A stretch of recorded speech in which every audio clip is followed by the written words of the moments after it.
শহরের শেষ প্রান্তে একটি পুরনো বাড়ি আছে, নাম কি নম্বর ৭। কয়েক দশক ধরে সেখানে কেউ থাকে না।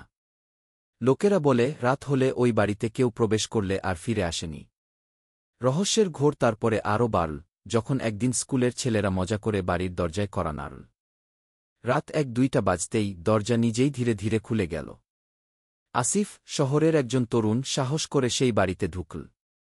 ভিতরে অন্ধকার, দেয়ালে ছড়িয়ে আছে পুরনো ছবি আর ধুলো। সে মোবাইলের ফ্ল্যাশ জ্বালিয়ে অগ্রসর হল।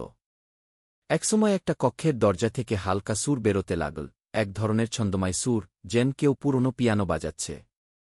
আসিফ দরজা খুলে দেখল ঘরটিতে কেউ নেই, তবে পিয়ানো নিজে নিজেই বাজছে। হঠাৎ সে পেছনে ঘুরে দেখল দেয়ালে ঝুলে থাকা এক ছবির চোখ যেন সরাসরি তাকাচ্ছে তার উপর। আসিফের হাতকড়া ধীরে ধীরে জমে গেল, তার হৃদস্পন্দন দ্রুত হল। সেই সময় পিয়ানোর সুর বদলে গেল, মিষ্টি থেকে ভীতিকর। একটা কণ্ঠস্বর ফিসফিস করল, তুমি এখানে কেন?